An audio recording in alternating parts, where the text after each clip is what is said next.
Deutéronome chapitre 3. Nous nous tournâmes et nous montâmes par le chemin de Basan. Og, roi de Basan, sortit à notre rencontre avec tout son peuple pour nous combattre à Édréi.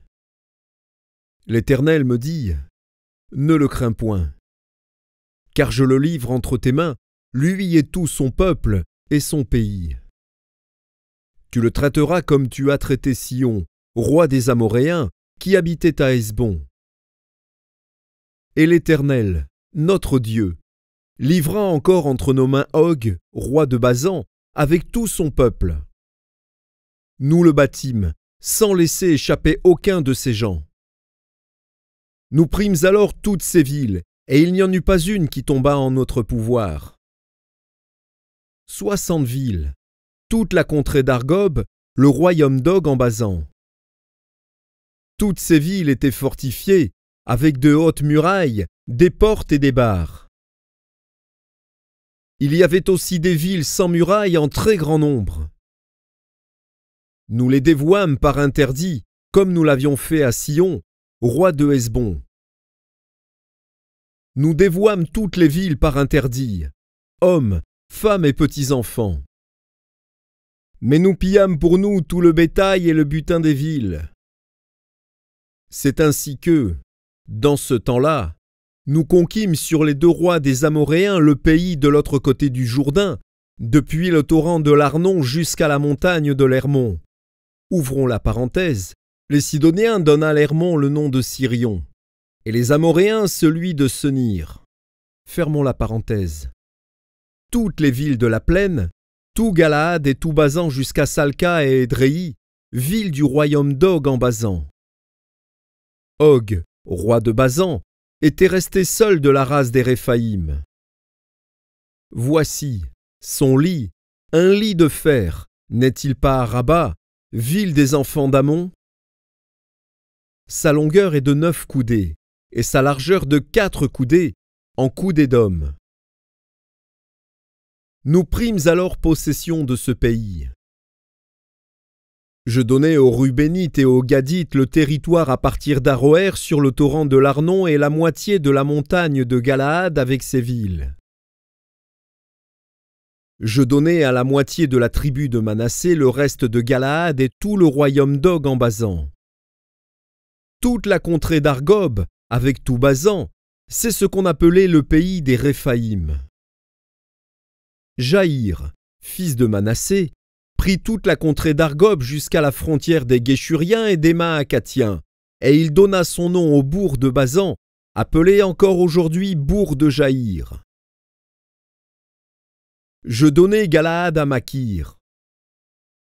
Aux Rubénites et aux Gatites, je donnai une partie de Galaad jusqu'au torrent de l'Arnon, dont le milieu sert de limite, et jusqu'au torrent de Jabok, frontière des enfants d'Ammon. Je leur donnai encore la plaine, limitée par le Jourdain, depuis Kinneret jusqu'à la mer de la plaine, la mer Salée, au pied du Pisga vers l'Orient. En ce temps-là, je vous donnai cet ordre. L'Éternel, votre Dieu, vous livre ce pays, pour que vous le possédiez. Vous tous, soldats, vous marcherez en armes devant les enfants d'Israël. Vos femmes seulement, vos petits-enfants et vos troupeaux, je sais que vous avez de nombreux troupeaux, resteront dans les villes que je vous ai données, jusqu'à ce que l'Éternel ait accordé du repos à vos frères comme à vous, et qu'ils possèdent, eux aussi, le pays que l'Éternel, votre Dieu, leur donne de l'autre côté du Jourdain. Et vous retournerez chacun dans l'héritage que je vous ai donné. En ce temps-là, je donnai des ordres à Josué, et je dis : Tes yeux ont vu tout ce que l'Éternel, votre Dieu, a fait à ces 2 rois. Ainsi fera l'Éternel à tous les royaumes contre lesquels tu vas marcher. Ne les craignez point, car l'Éternel, votre Dieu, combattra lui-même pour vous. En ce temps-là, j'implorai la miséricorde de l'Éternel, en disant : Seigneur éternel, Tu as commencé à montrer à ton serviteur ta grandeur et ta main puissante.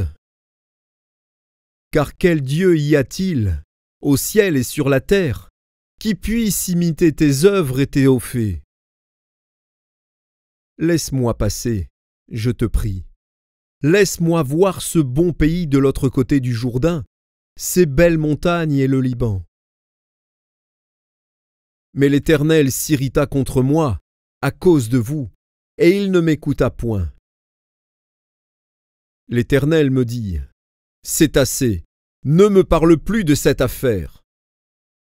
Monte au sommet du Pisga, porte tes regards à l'Occident, au nord, au midi et à l'Orient, et contemple de tes yeux.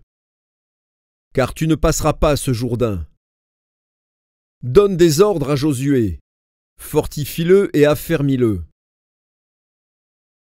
Car c'est lui qui marchera devant ce peuple et qui le mettra en possession du pays que tu verras.